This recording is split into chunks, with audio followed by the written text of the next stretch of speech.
This is Get Real with Bob and Stacy, the show that helps you learn about the mortgage and real estate markets. Get the inside scoop from their expert list of guests and have some fun along the way. Now, here's Bob Gallagher and Stacy Alcorn. Welcome back. You're listening to Get Real with Bob and Stacy. Thanks for joining the show. We have a really special guest on the phone with us, entrepreneur, owner of Slausa, Julie Busha. Welcome to the show, Julie. Thank you so much, Stacy and Bob. I appreciate it. Thank you. So, Slausa. I am always intrigued by any entrepreneur who goes out and finds, like, if you've ever read the book about blue oceans and red oceans and going out and finding, like, something that nobody else has done, creating your own vertical in a market. And you've done that with Slausa, a unique slaw sauce salsa hybrid condiment. Tell us what it is made of and how did you start this company? Well, fantastic. Thank you, Stacy. I think it's really important, especially if you are one of those creators. So much in the grocery industry, innovation is key to having success. Mm-hmm. There's a ton of people who have barbecue sauces. They're a dime a dozen. They're often regional. It takes longer for a company like that, a barbecue sauce company, to gain market share, whereas buyers are really looking for innovation. And unfortunately, with Slausa, there's really not too much or not anything else on the market like it. So I want you to really take everything you know about a relish and forget about it. Because when I say the word relish, you think green, you think pickle-based. Slausa is none of that. We are predominantly a cabbage-based relish with addictive heat undertones, so kind of a slaw salsa hybrid. It's got carrots and bell pepper, onion, carrot, mustard vinegar, sugar, and spices in it as well, so it's all natural. But unlike pickle relishes, Slausa's healthier, more versatile, and the flavor is night and day. So it is a condiment, though? Like you'd put it on burgers? Yeah, I mean, it's great on hot dogs, brats, burgers, pulled pork. Rachel Ray featured us with pulled pork. She's featured us twice in her magazine. With Easter coming up, I use it as an ingredient in my deviled eggs. Really? So, I mean, it's just as good as an ingredient, or you can just use it as a dip for tortilla chips with half the sodium as a traditional jarred salsa. So it's just one of those great summertime grilling, tailgating condiments, and you're going to find yourself throwing it in egg, potato salad, all sorts of things. So how did you find this to begin with? Is this something you've made in your household for a long time, or did you find it by accident? I actually had a former partner who it was his deceased mother's family recipe. So it stems from a Southern recipe here in the South, although it's been very widely accepted all over the country, and I think it's just because it is so different, it is so full of flavor, and I don't think people necessarily think that immediately this is a Southern condiment. Right. Now, I know you've been highly successful. You're in over 8,000 stores. You're in some burger chains in Canada. How, as a 4-year-old company, were you able to go out and get noticed? Well, I think, first of all, again, buyers embrace uniqueness. When a buyer is approached, and they are approached every single day by the same types of products, even though, my buyers are the condiment buyers, they see the same exact things over and over and over again. So it's really tough for them to take a leap of faith and to take something off the shelf and replace it for kind of an unknown. Right. When a product like Slausa comes along, and we do have a point of differentiation in terms of our health benefits, and I mean, we are still very affordable. It's always under $4 a jar.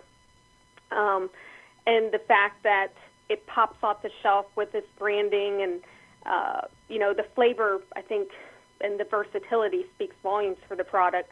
A buyer is going to be more likely to make a switch and take off maybe another facing of the same dill relish that he's got or that he or she has up there and try something new and different. And the fact that, it's working, that sales are growing, makes them say, hey, maybe we'll bring along another SKU and another SKU.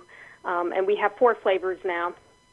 Some retailers have one flavor, some have four already. So, I think the fact that from an entrepreneurial standpoint, I'm extremely aggressive in approaching these retailers, and my background is marketing, and I think one of the biggest issues that a lot of startup food companies have is that when they're approaching the buyer, they think that the flavor and maybe the image is going to sell it.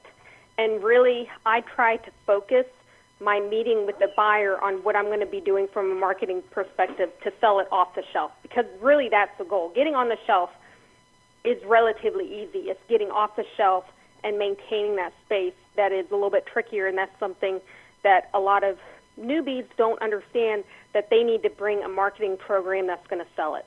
So does that come down to packaging? Not just packaging. We'll do some syndicated radio. I'm very aggressive on the PR side, aggressive with bloggers, and just getting the word out about the product. Like we have a YouTube video, not my channel, a channel of another guy, and he posted our deviled egg recipe. In the last, I want to say 4 months, it's gotten over 100,000 views, and Wow. it's been his most popular video of the entire year because it was just good content. So, I'm very aggressive and scrappy on the marketing side because I don't have the deep pockets that major manufacturers have. Right. If I had $1 million, believe me, we'd be a lot bigger right now. Right. But that's not, I'm working off of our profits, and I'm extremely focused in the limited dollars that we do have of how they are spent. So each and every time I send my money out, it's coming back. And can I ask where it's made? Yes, we are made in North Carolina. Oh, excellent. So you have like a factory that does it for you? I have a co-packer. I think when you're starting out as a food product, you have several paths to take, and the co-packer isn't typically something that a small food company can go to immediately because they have certain requirements for minimums. Right. A lot of startup food companies have to start in commercial kitchens and build up to the co-packer. For me, it's not fiscally responsible to build out my own facility yet. My co-packer can produce about 90,000 units in an 8-hour shift. And for me to be able to afford that type of capital, it would take probably a couple $1 million of capital just to build out a facility that can do that. We're just too young of a business to do that right now. So the co-packer, and we've got a great relationship with our co-packer, that relationship works right now. Hopefully in the future we build out our own facility, but it's going to have to make fiscal sense to do so. They're doing 90,000 units in an 8-hour In an 8-hour shift, yes. So are they running like 24/7 for you, or is it something you do? No. Okay. I wish. We'd be a lot bigger of a company. We'll run production usually every month. But they also do private label for companies. They're a level 3 SQF certified facility, kosher certified. Oh, wow. It is a top-notch facility. They've got food scientists on staff at all times, and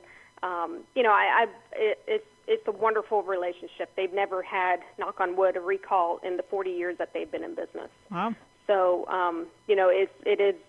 I feel extremely confident that the quality is extraordinarily consistent and perfect, with each and every run. Now, do you have plans to expand the product line? Right now, so I have expanded into 4 flavors. We've got original, spicy, garlic, and the new habanero fire. I do have plans for a secondary line that I'm working on now, but that probably wouldn't launch until the spring. And I think it's really important to tell people that if they are launching products, you don't want to launch too much too fast. You can really spread yourself thin. And my goal is, as Slausa is growing, I'm going to be able to market my new product to those existing customers. Right. It is another really unique condiment idea, and we'll probably have 3 SKUs to start. But again, you don't want to do too much too fast, because I think it can really hurt your initial efforts with your first brand if you overextend yourself. Right. Absolutely. This sounds like a perfect product for somebody on Shark Tank, but you've gone that route. You've tried that, right? I have. So tell us about appearing on Shark Tank. It was a great experience. Like, did you have to wait in line for hours and audition? How did you get on there? So my audition process began in Atlanta in 2013. The first casting call of the year was, I want to say it was right around tax day. It was around mid-April. And I stood in the line, and I was number 180-something to pitch, and you have about a minute to pitch. And then they move you on to, multiple rounds of the casting process. And you don't really necessarily know how far you'll go. But at the time, my former partner had requested that I buy him out of his equity. And so the company was mine at that point, but I was trying to grow a company and buy him out and pay legal fees, at the same time.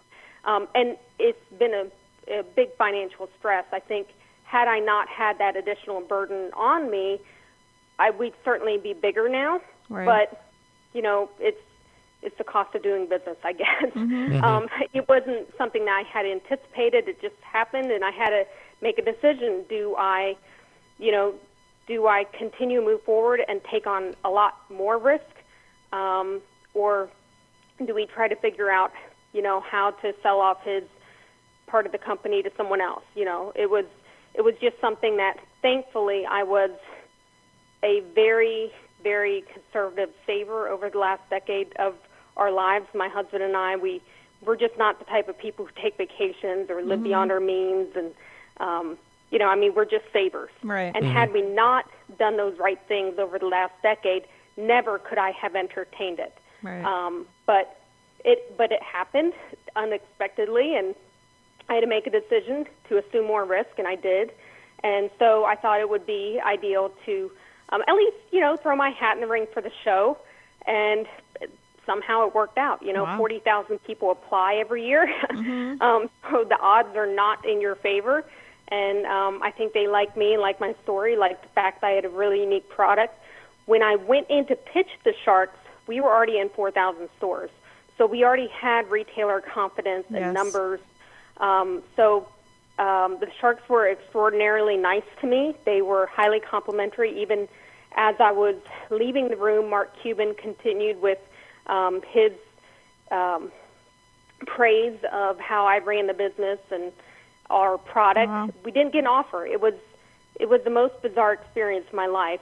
And I don't know if it was the fact that I was the last person to pitch on a Sunday night. Maybe they were tired, or you don't know what Interesting. it was. Yeah. So they loved you, but you didn't get a taker for it. Right. That's kind of crazy. You don't really see that very often on that show. I'm sorry? You don't really see that very often. If they love it, usually it's followed by an offer. Yeah. Yeah, it was, and it's funny because they've invested, I've seen, and now Barbara was not in the room, and she's the one who invests more in CPG products, and Mark usually won't go in unless he goes in with Barbara. Right. On the food side.